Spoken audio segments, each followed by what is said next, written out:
Hello friends, ఎలా ఉన్నారు? ఈరోజు మనం ఒక బౌద్ధ కథను అనుసరించి మీ జీవితం మీరు అనుకున్నట్లుగా ఉండాలి అంటే ఏం చేయాలి అనే దాని గురించి మాట్లాడుకుందాం. నేటి కథ ఒక 24 ఏళ్ల కుర్రాడు ఒక ఇంటి యజమాని దగ్గర పనిచేసేవాడు. అతని తల్లిదండ్రులు ఈ లోకంలో లేరు. అతని జీవితం చాలా కష్టాలతో గడిచిపోయింది. అతను డబ్బు సంపాదించి రోజు ఇంటికి వెళ్లి వంటలు చేసుకునేవాడు. అతను రోజు పని చేసుకుని ఇంటికి వచ్చి తిని నిద్రపోయేవాడు. అలా ఒకరోజు అతను తిరిగి వస్తుండగా ఒక ముసలి ఫకీరు తన వీపుపై 3 పెద్ద మూటలతో ఒక నగరం నుంచి వెళ్తున్నట్లు చూశాడు. అతను చాలా వృద్ధాప్యంలో ఉన్నాడు. అంతేకాకుండా చాలా కాలం పాటు ప్రయాణించాడు. చివరికి కొంత దూరం నడిచాడు. అలా నడుస్తూ అలసిపోయి ఆ ముసలి ఫకీరు దారిలో వెళ్తున్న యువకుని చూశాడు. ఆ ముసలి ఫకీరు వెనక నుండి విన్నవించే స్వరంతో అన్నాడు, వినండి బాబు, నాకు కొంచెం సహాయం చేయగలవా? ఈ సంచులు చాలా బరువుగా ఉన్నాయి. నేను ముసలివాడిని అయ్యాను. వాటి భారాన్ని నేను ఎక్కువసేపు భరించలేను. నేను కూడా చాలా అలసిపోయాను.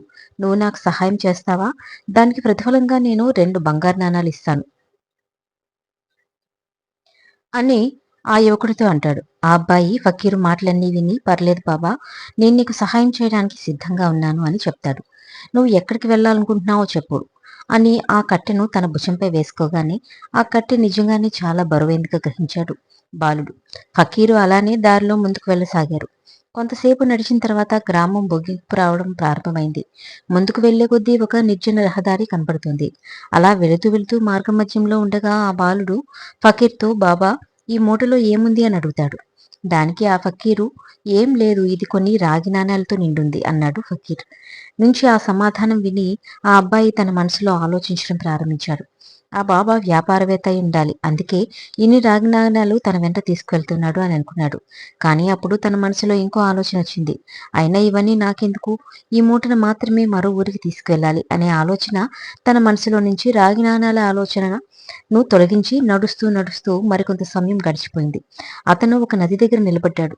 బాలుడు చాలా బలంగా ఉన్నాడు, చాలా ఆరోగ్యంగానూ ఉన్నాడు. అందుకే అతను పెద్దగా ఆలోచించడానికి నదిలోకి వెళ్ళాడు. కానీ ఫకీర్లో ఇంకా ఒడ్డున నిలబడి ఉండడం చూసి బాలుడు అడిగాడు, ఏమైంది బాబా, ఎందుకు ఆగిపోయారు? రండి, మనం ఈ నదిని దాటాలి. అప్పుడు మాత్రమే మనం ఆ గ్రామానికి చేరుకోగలుగుతాం అని చెప్పాడు. దానికి సమాధానంగా ఫకీరు బాలుడితో ఇలా అంటాడు, మనం ఈ నదిని దాటాల్సి ఉంటుందని నాకు తెలుసు. నేను ఇప్పుడు ముసలివాణ్ణి అయ్యాను. అందుకే ఈ నదిని దాటలేను. నా దగ్గర ఉన్న మరో బ్యాగ్ కూడా తీసుకుని వెళ్ళడానికి సహాయం చేస్తే మీకు మరో 2 బంగారు నాణాలు ఇస్తానని అంటాడు. మీరు నాకు బంగారు నాణాలు ఇవ్వకపోయినా కూడా నేను ఖచ్చితంగా నిన్ను ఆ ఇతర గ్రామానికి తీసుకువెళ్తాను అని ఆ అబ్బాయి చెప్తాడు. ఆ అబ్బాయి రెండవ కట్టెను అతని భుజంపై ఉంచుకున్నప్పుడు ఆ కట్టె కూడా చాలా బరువుగా అనిపించింది. ఇద్దరు నది దాటిన తర్వాత మాట్లాడుకుంటూ ఫకీర్ని అడిగాడు, ఈ రెండవ కట్ట కూడా చాలా బరువుగా ఉంది, కాబట్టి దానిలో ఏముంది అని అడిగాడు. ఈ కట్టలో 2 నాణాలున్నాయి, అందుకే అది బరువుగా ఉంది అని బాబా జవాబిచ్చాడు. ఆ ఫకీరుని మాటను విని ఆ కుర్రాడి మనసు వేగంగా పనిచేయడం ప్రారంభించింది. బాబా చాలా దూరం నుంచి వస్తున్నారు మరియు వాళ్ళు తమ భూమి అంతా అమ్మి ఈ నాణాలను సేకరించారు. అందుకే వాళ్ళు తమతో చాలా డబ్బును తీసుకువెళ్తున్నారు అని ఆ అబ్బాయి అనుకున్నాడు. కొంచెం సేపు నడిచిన తర్వాత ఆ యువకుడు నిర్జన రహదారికి చేరుకోగానే అతని మనసులో రకరకాల ఆలోచనలు మొదలయ్యాయి. నేను ఈ నాణాలను తీసుకుని ఇక్కడి నుంచి పారిపోతాను. అప్పుడు ఫకీర్ను నా వెనక ఎంతవరకు చెప్తారు? అతను నన్ను పట్టుకోగలడు అని అనుకోవట్లేదు. మరియు వారికి సహాయం చేసేవారు ఇక్కడ ఎవరూ ఉండరు. నేను వాడితో మంచి షాప్ కొనుక్కోవచ్చు. నా సొంత వ్యాపారాన్ని ప్రారంభించుకోవచ్చు. ఎలా అయినా ఈ ముసలి ఫకీర్ ఈ డబ్బుని ఏం చేస్తాడని ఆ అబ్బాయి తనలో తాను ఆలోచించుకోసాగాడు. అకస్మాత్తుగా అతను తన గురించి ఆశ్చర్యపోతాడు. ఓ, ఈ ఫకీరు బాబా ఎక్కడి నుంచి వస్తున్నారో నాకు తెలీదు. వాళ్ళు ఈ నాణాలను ఎంత కష్టపడి సేకరించారో కూడా నాకు తెలీదు. వాటిని తీసుకోవడం అనేది తప్పు. లేదు, నేను అలా చేయకూడదు అని అతను తన ఆలోచనలను కొంత సమయం వరకు నియంత్రించుకున్నాడు. కానీ కొద్దిసేపటికే తన మనసులో అత్యాశతో కూడిన ఆలోచనలు అతనిపై ఆధిపత్యం చెలాయించాయి. కొంత దూరం నడిచిన తర్వాత ఫకీర్ బాబా ఆ అబ్బాయితో ఇలా అన్నాడు, నేను చాలా పెద్దవాడిని. నా మోకాళ్ళు కూడా నొప్పిగా ఉన్నాయి. నా 3వ కట్ట తీసుకో. నేను నీకు ఇంకో బంగారు నాణాలు ఇస్తాను. అయితే గుర్తుపెట్టుకో, ఈ 3వ సంచిని ఎక్కడా పడేయొద్దు అని చెప్తాడు. అది విని ఆ కుర్రాడు ఫకీరుతో, ఎందుకు బాబా, ఈ కట్టులో ఏముంది అని అడగగా దానిలో బంగారు నాణాలున్నాయని చెప్పాడు. ఆ పిల్లాడు మౌనంగా 3వ మూటను తీసుకొని ఏం మాట్లాడకుండా ముందు కదలసాగాడు. ఫకీరు బరువు ఏమీ మోయకుండా హాయిగా కొండెక్కుతున్నాడు. కానీ వెనుక ఉన్న యువకుడు బరువు కారణంగా చాలా నెమ్మదిగా వస్తున్నాడు. కానీ బంగారు నాణాల పేరు విన్నప్పటి నుంచి అతని మనసు పరిగెడుతుంది. ఈ నాణాలన్నీ నాకు లభిస్తే నేను నా జీవితంలో సెటిల్ అయిపోవచ్చు అని అనుకున్నాడు. కానీ ఇంతలోపే ఈసారి ఆ బాలుడు ఆ ఫకీర్ బాబా ఒక దొంగేమో అని, లేదా ఒక వ్యాపారవేత్త అప్పుడు అని ఆ పద్ధతిలో కాలినడకన ప్రయాణించాడు. అతని వద్ద అంత డబ్బుంటే అతను ఖచ్చితంగా ఏదో ఒక మార్గాన్ని ఉపయోగిస్తాడు. దొంగ యొక్క డబ్బులను మనం దొంగలిస్తే ఏంటి నష్టమని ఆలోచించాడు. దాంతో బాలుడు చాలా వేగంగా కొండపైకి ఎక్కడం మొదలుపెట్టాడు. మెల్లగా ఫకీర్ను అధిగమించాడు. అతను ఈ కొండ ఎక్కడం పూర్తి చేసిన వెంటనే ఈ 3 కట్టెలతో నేను పారిపోతాను. ఆ డబ్బు అంతా నాదే అవుతుంది. నా దరిద్రం కూడా తీరిపోతుంది అని అనుకున్నాడు. అప్పుడు బాలుడు ఫకీర్ యొక్క దృష్టి నుంచి తప్పించుకొని ముందుకు వెళ్తూ ఉండగా ఒక్కసారిగా ఆ 3 మూటల కట్టెల బరువును తగ్గినట్టుగా అనిపిస్తుంది. అతను చాలాసేపు ప్రజల దృష్టిని తప్పించుకోవడానికి పరిగెత్తే క్రమంలో ఆ బరువును పట్టించుకోడు.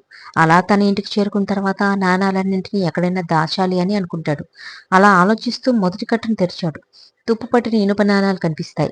రెండవ సంచి తెరిచి చూస్తే అందులో కూడా తుప్పు పట్టిన నాణాలే కనిపిస్తాయి. బాలుడు ఆశ్చర్యపోతాడు. తనలో తానే ఏంటిదంతా, ఫకీర్ ఇంకేదో చెప్పాడు కదా. ఇప్పుడు 3వ బంగారపు మూట తెరిచాడు. అందులో తుప్పుపట్టిన ఇనుప నాణాలు మాత్రమే ఉన్నాయి. ఆ అబ్బాయికి చాలా కోపం వచ్చింది. ఫకీర్ ఒక కట్టెలో రాగి నాణాలున్నాయని, మరో కట్టెలో వెండి నాణాలున్నాయని ఎందుకు అబద్ధం చెప్పాడు? అదంతా ఆలోచిస్తూ ఉండగానే ఆ కట్టె లోపల పడి ఉన్న ఒక ఉత్తరం కనబడింది. ఆ ఉత్తరంలో నేను ఈ రాజ్యానికి రాజు అని రాసి ఉంది.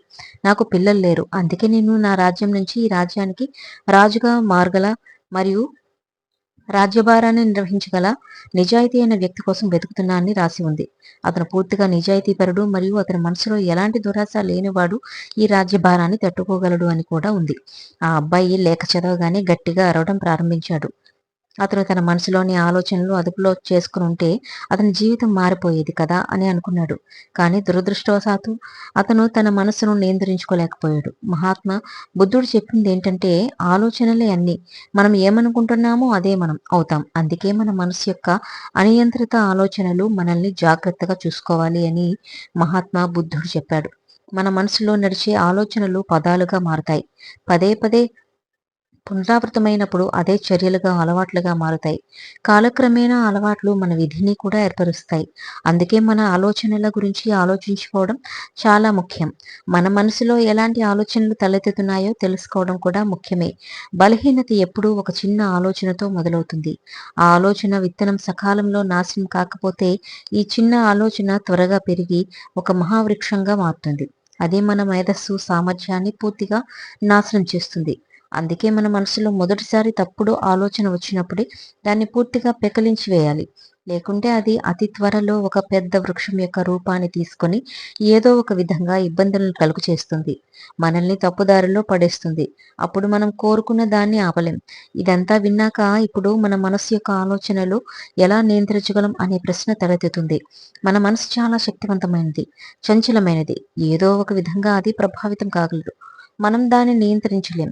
ఈ ప్రశ్నకు సమాధానంగా బుద్ధుడు మనకు 2 విషయాలు చెప్పాడు. మొదటి విషయం, మీరు వేరే ఏదైనా చెప్పాలి అనుకున్నప్పుడు అది కాకుండా నిజానికి మీ మనసులో ఏది ఉందో మీ నోటి నుంచి అదే బయటకు వస్తుంది. కానీ మనం ఆ పని చేసినప్పుడు మన మెదడు బాగా పనిచేయడం ప్రారంభిస్తుంది. మన ఆలోచన మరియు మాట్లాడడం గురించి మనకు స్పృహ వస్తుంది. మీరు ఏదైనా పని చేయబోతున్నప్పుడు ముందుగా మిమ్మల్ని మీరు ప్రశ్నించుకోవాలి.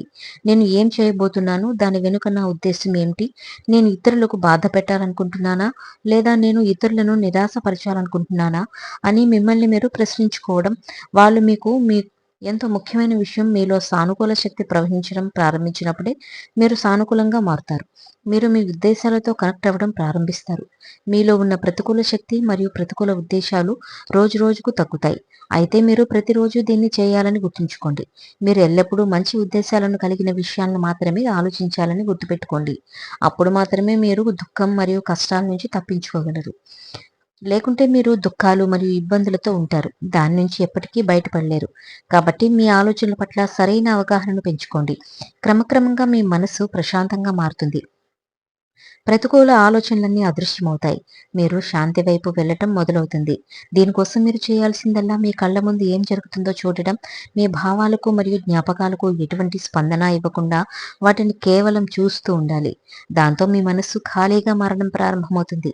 దాని తర్వాత మీరు ప్రతికూల ఆలోచనల గురించి ఆలోచించకుండా మీరు అనేక దుఃఖాలు మరియు ఇబ్బందులకు దూరంగా ఉండగలుగుతారు. అందుకే బుద్ధుడు ఇలా చేయమని అందరికీ చెప్పాడు. వాస్తవానికి ఏ మనిషి అయినా తన మనస్సును తాను మాత్రమే నియంత్రించుకోవాలి. మార్చుకోగలడు. అతని జీవితాన్ని సంతోషంగా మరియు సమృద్ధిగా మార్చుకోగలడు. అందుకే మీరు కూడా మీ జీవితాన్ని సంతోషంగా మరియు సంపన్నంగా మార్చుకోవాలనుకుంటే మొదట మీరు మీ మనసును నియంత్రించుకోవాలి. మీ మనసులో మెదులుతున్న ఆలోచనల గురించి మీరు క్షుణ్ణంగా తెలుసుకోవాలి.